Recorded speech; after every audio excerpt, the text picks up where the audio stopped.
My good greetings to you all, learners.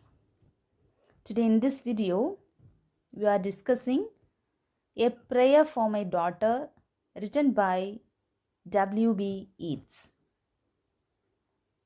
Talking about the poet W.B. Yeats, his full name is William Butler Yeats, born on 13th June 1865 and died on 20th January 1939.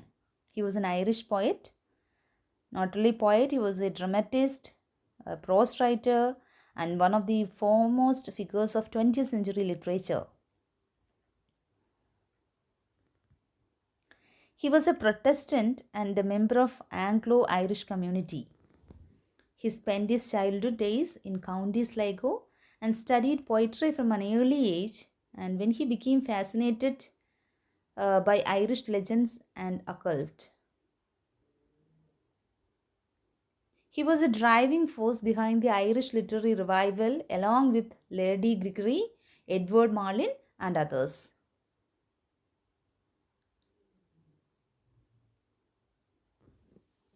In 1923, he was awarded the Nobel Prize in Literature. Now over to the poem, A Prayer for My Daughter. Yeats wrote this poem, A Prayer for My Daughter, dedicated to his own daughter, Anne, and concerning her future well-being and prospects shortly after her birth in 1919. It was first published in 1921, poetry collection Michael Robertis and the Dancer. Yeats had complex views on early 20th century issues including sexism, feminism, and Irish nationalism. These views are reflected in the poem. Critics claim the poem is one of the most significant modernist poems by an Irish writer. Aside from his literary achievements, Yeats founded the Abbey Theatre and served as a senator for the Irish Free State. In this poem, A Prayer for My Daughter, it's a 10-stanza poem.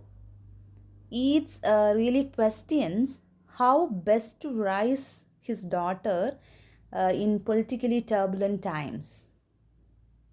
That is how the poem goes. When the poem begins, he ponders how she will survive the difficult times ahead of Ireland. Significantly, Yeats feels helpless. He feels helpless not knowing how to be a good father, because he wants to give his daughter the best life that he possibly can. So he explores his intense emotions throughout the poem. Throughout the poem, we can see the intense emotions of a father. He assumes that his daughter needs a man to look after her. He worries about what will happen to her when he is gone. It is crucial. It is crucial that when she is older, she finds a wealthy husband to keep her stable and comfortable. So these thoughts really reflect typical 19th and early 20th century femininity. As such, the poem is very traditional and gender conservative. The poem opens as Yeats watches Anne sleep in a cradle. It's a stormy night and Yeats can't settle. He is very restless. The stormy night, the background, stormy night signifies the storm inside his mind. He worries about so many things, but most of all, his daughter. Her cradle shelters her from the storm, but one day she'll outgrow it. And then he must find other ways to protect her. If now this cradle protect her, what will be her protection as she grows up? Yeats refers to both the physical storm outside and the political storm brewing across Ireland. In the second stanza, Yeats worries about and his concern is about what the future holds for his daughter. He looks out at the sea, picturing the years ahead springing from the waves and chasing them both. He contrasts Anne's innocence against violence that is outside her control.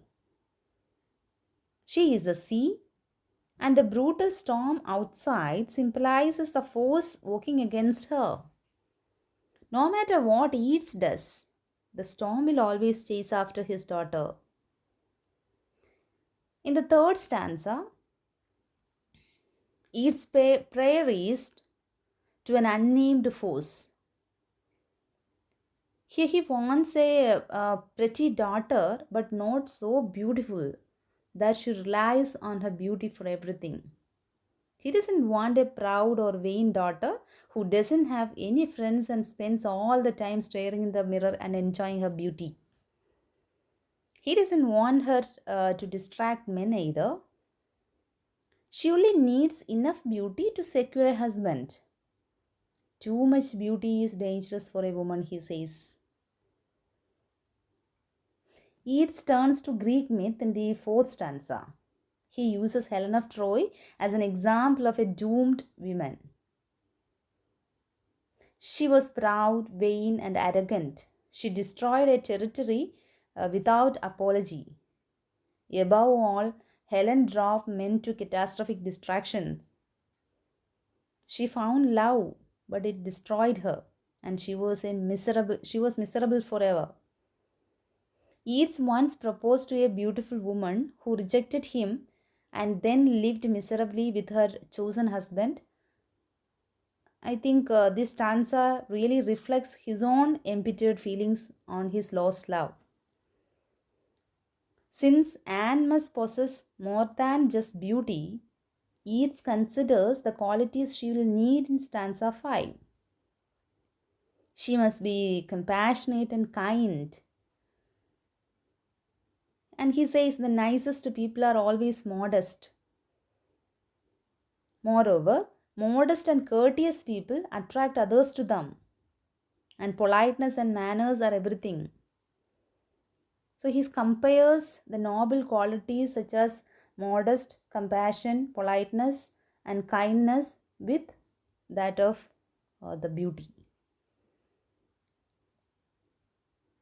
His daughter should be attractive enough to find a proposal or a marriage or a husband, but not so attractive as that of Helen or any other beautiful woman.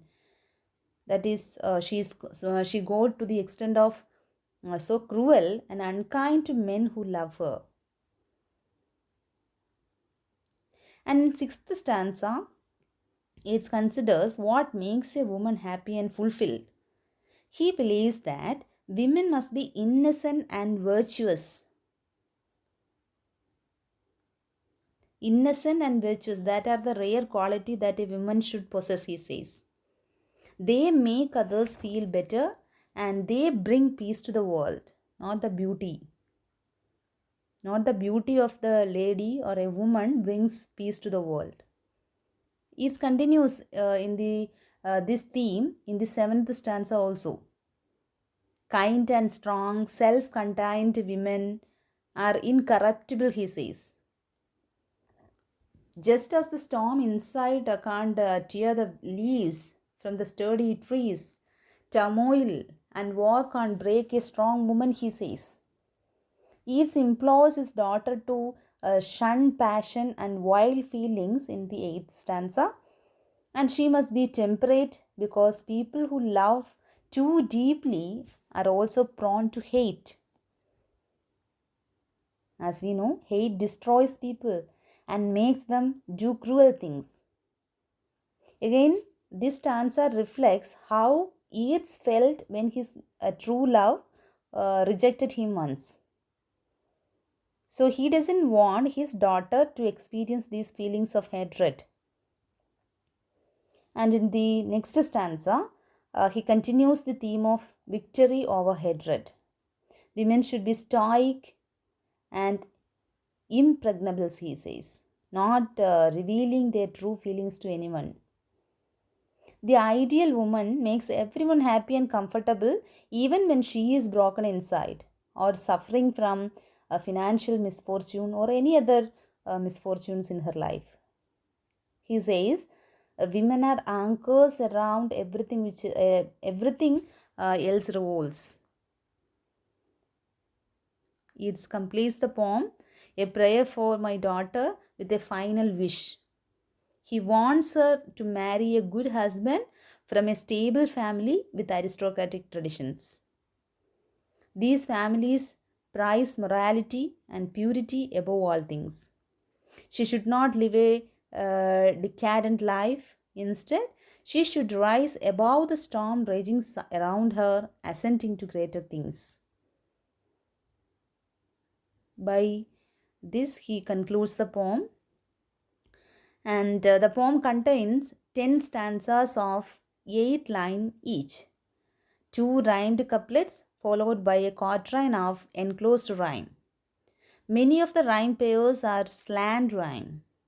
The poem also may be read to consist of straightforward iambic verse on common metrical devices such as elision, promotion, and metrical inversion.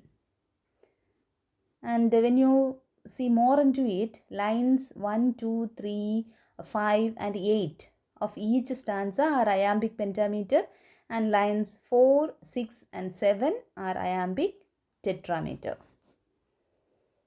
That's all about the poem. Thank you. Hope you have understood.